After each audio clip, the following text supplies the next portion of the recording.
Querido irmão, querida irmã, você que está nos acompanhando, você que já é ouvinte, seja muito bem-vindo. Deus abençoe este domingo da vitória de Cristo sobre a morte. Eu sou Dom Josafá Menezes da Silva, administrador apostólico da Arquidiocese de Vitória da Conquista na Bahia, chegando até você para refletirmos a palavra de Deus. Hoje são 31 de março de 2024, celebramos o domingo de Páscoa, um dia em que manifestamos a Deus a nossa alegria pela vitória de Cristo sobre a morte.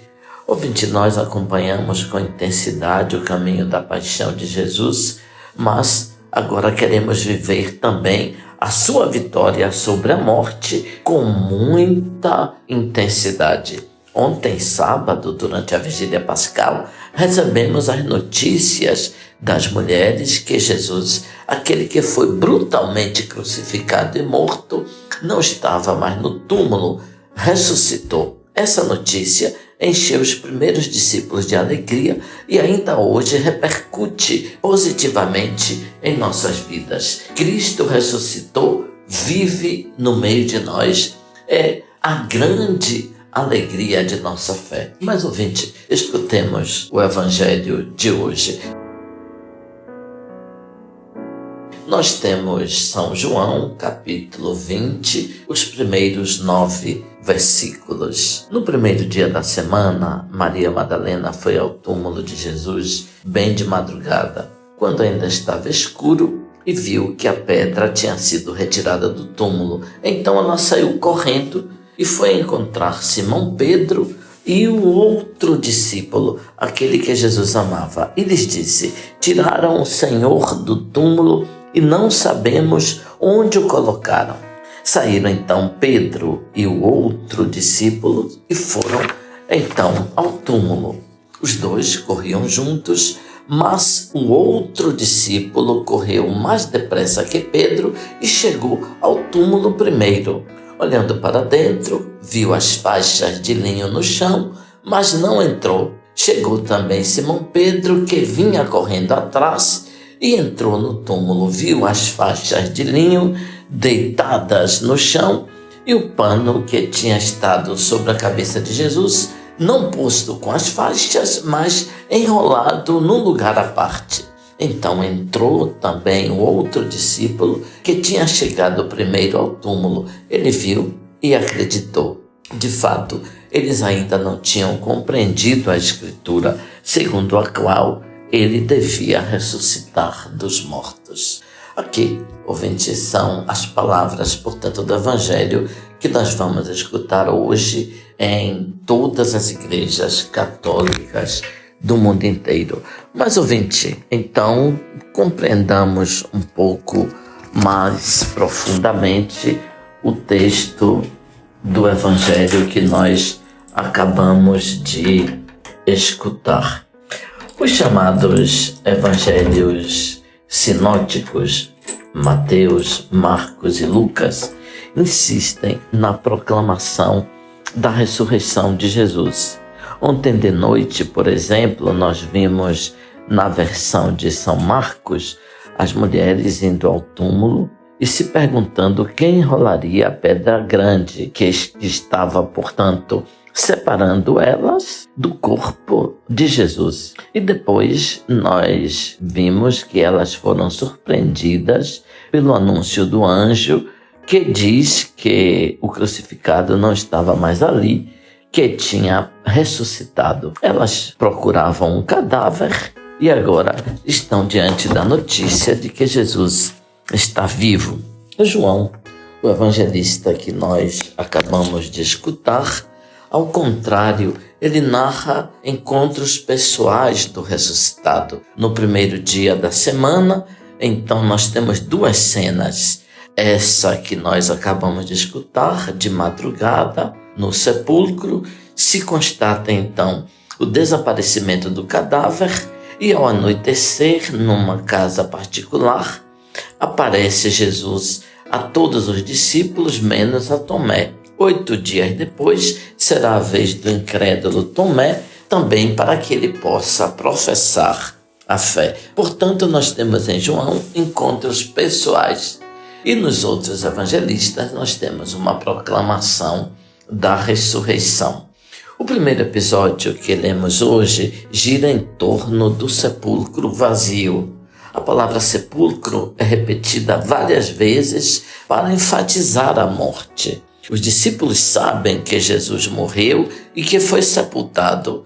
O sepulcro e o cadáver constituem uma etapa terrena da vida de Jesus. Tudo o que o evangelista nos refere aqui tem o seu ponto de partida precisamente no sepulcro e se atém, portanto, inicialmente ao cadáver de Jesus. Para os discípulos, a última etapa da vida de Jesus é o túmulo. Eles não pensam minimamente na ressurreição.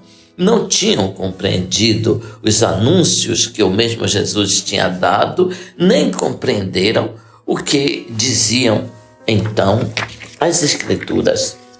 O evangelista vai nos apresentar os primeiros passos através dos quais os discípulos vão sendo conduzidos pouco a pouco do conhecimento de que Jesus está morto à convicção de sua ressurreição.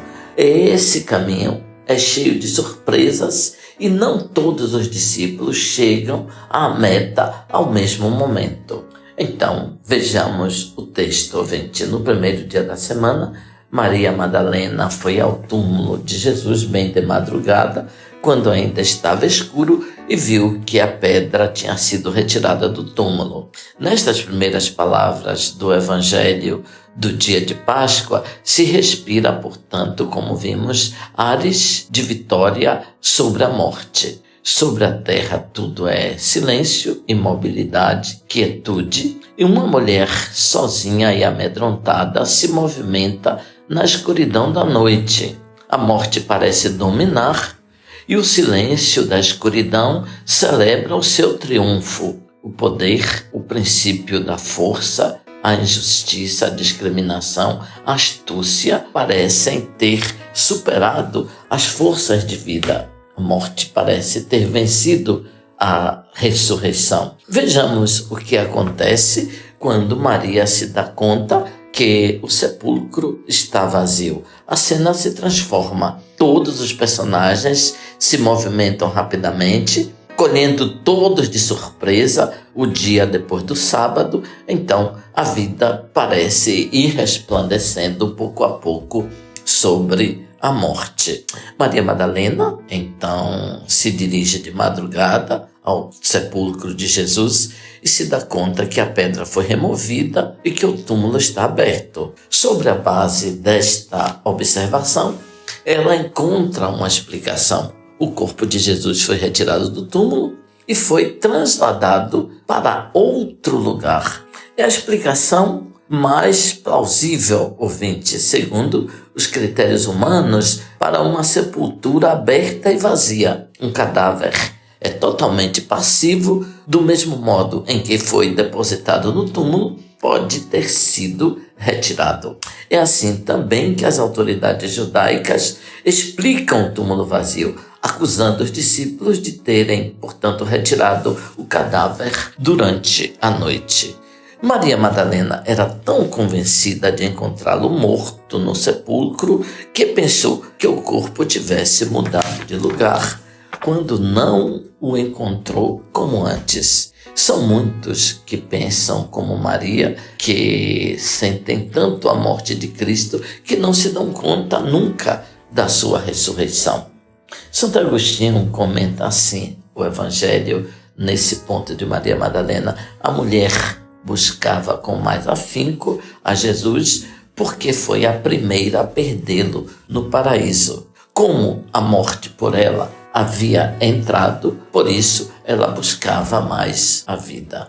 Com a grande preocupação de saber quem tinha retirado o corpo de Jesus e onde poderia estar, Maria Madalena então se dirige a Pedro e ao discípulo que Jesus amava. Na preocupação com o corpo de Jesus se manifesta o seu amor por ele. Enquanto ela está assim preocupada com o corpo, Jesus está ressuscitado e vivendo a sua nova vida. Partindo do sepulcro, os discípulos devem encontrá-lo por onde Jesus estaria caminhando, vivendo a sua nova realidade. Os 2 discípulos que se dirigem ao túmulo estiveram particularmente ligados a Jesus durante o ministério público. Simão Pedro, portanto, o primeiro discípulo, se destacou no conjunto dos apóstolos. O outro discípulo, aquele que Jesus amava, estava muito perto do Mestre durante os episódios da vida pública, inclusive se reclina no seu peito durante a última ceia. A notícia levada por Maria Madalena assusta os discípulos. Pedro e João querem constatar pessoalmente e correm para o sepulcro como se estivessem numa corrida, como acontece hoje pelas ruas das nossas cidades. A corrida é hoje um esporte muito apreciado.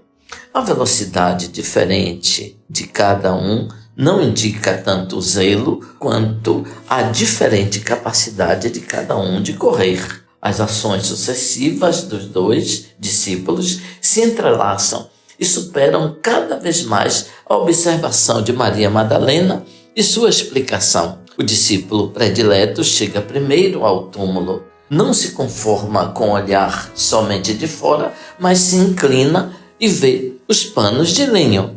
Pedro entra no túmulo e vê as faixas de linhos e o sudário dobrados, colocados bem arrumadinhos do lado. O que Pedro constata vai além da explicação dada por Maria Madalena. Não é razoável pensar que alguém que viola um túmulo para roubar um cadáver retire os panos que o cobrem e deixe, portanto, os panos dobradinhos num canto. Parece que a preparação da sepultura, então, nos termos que São João narrou no capítulo 19, foi completamente desconfigurada, como aconteceu com Lázaro. O sepulcro vazio e os panos dobrados e arrumados não são uma prova, mas representam alguma indicação de que Jesus deixou o sepulcro e venceu a morte. Pedro constata com precisão a situação do sepulcro, porém não compreende profundamente o sinal. Um outro discípulo, que Jesus amava, entra no túmulo depois de Pedro e vê as mesmas realidades e dá um passo ulterior. O texto diz: ele viu e acreditou. Será necessário que Jesus apareça para que eles possam crescer ainda mais na compreensão e todos possam conjuntamente acreditar. Maria Madalena vê, Pedro, que chega depois de João, também vê, e é dito que o discípulo que Jesus amava vê e acredita. É um ver que explica, portanto, sintonia, disponibilidade para compreender o acontecimento e fazer parte dele. O texto diz que quem viu e acreditou foi o discípulo que Jesus amava. Foi o amor que permitiu que João, vendo aqueles mesmos sinais, desse um salto mais alto para acreditar. O que aqui está sendo narrado acontece ainda de madrugada, quando tudo estava escuro. Por suas características, a hora do dia e os acontecimentos se correspondem. De madrugada, muitas coisas estão ainda sob o peso da escuridão, carecendo de ser iluminadas na medida em que a luz do dia vai desvelando a sua forma. A saída do sol vai levando luz a todos os cantos e todas as escuridões vão sendo vencidas. Assim acontecerá para os discípulos quando eles encontrarem o ressuscitado. Tudo se iluminará. Noites e trevas, mortes e aflições, misérias e debilidades ficarão esclarecidas e vencidas pela luz do ressuscitado, pela glória de sua vida imortal. O outro discípulo, parece, portanto, que seja João Evangelista, representa o amor. O Evangelho diz em vários momentos que é o discípulo que Jesus amava, aquele que reclina a sua cabeça sobre o peito de Jesus. Somente João vê e crê. Só o amor pode compreender a Páscoa. Se o teu coração não vive, não se emociona, não chora, não vibra, não exulta, saberás que é Páscoa, mas não o que significa. Não, a Páscoa não produzirá nada em sua vida. Seria algo como Jó disse: eu te conhecia por ouvir dizer, mas agora meus olhos te veem. Páscoa não é uma ideia, mas uma experiência, uma revolução que transforma a nossa vida, uma revolução que entra em nós e que nos torna diferentes. Nós que participamos das cerimônias da paixão e também da celebração da ressurreição, nós temos vários sinais de que Jesus está vivo. A cada um, Deus proporciona algumas evidências. É possível que o nosso ver esses sinais seja ainda físico, exterior e não de um envolvimento profundo. Escrevendo aos Colossenses, Paulo recorda aos cristãos que no dia do batismo eles nasceram para uma vida nova, aquela de realizar aqui na terra as obras de Jesus, seguir os passos daquele que está nos céus, realizando aqui na terra as coisas do céu. Eu sou Cristo, diz ele, que destruí a morte, triunfei do inimigo, calquei aos pés o inferno, prendi o violento e arrebatei o homem para as alturas dos céus. Eu, diz ele, sou Cristo. Eu sou a luz. Se alguém caminha de dia, não tropeça. Quer dizer, aquele que em todas as coisas segue a Cristo chegará, seguindo seus passos, ao trono da eterna luz. Na base da existência cristã se encontra a solidariedade com Cristo morto e ressuscitado. Se Cristo ressuscitou dos mortos, então, ouvinte, procuremos, portanto, as coisas de Deus, diz São Paulo aos Colossenses na segunda leitura. A ressurreição impulsiona um novo dinamismo espiritual que vem expresso com um esquema espacial, baixo e alto, tempo novo e tempo antigo, passado e presente. Buscai as coisas do alto, quer dizer, procurem tudo que tem a ver com o bem verdadeiro, dediquemo-nos a tudo que é bom e verdadeiro, nunca ao que é mal para si e para os outros. Nós ressuscitamos com Cristo Jesus. Ouvinte, abençoe-vos Deus Todo-Poderoso, Pai, Filho, Espírito Santo. Amém. Louvado seja nosso Senhor Jesus Cristo, para sempre seja louvado. Ouvinte, feliz Páscoa. Até domingo próximo, se Deus quiser.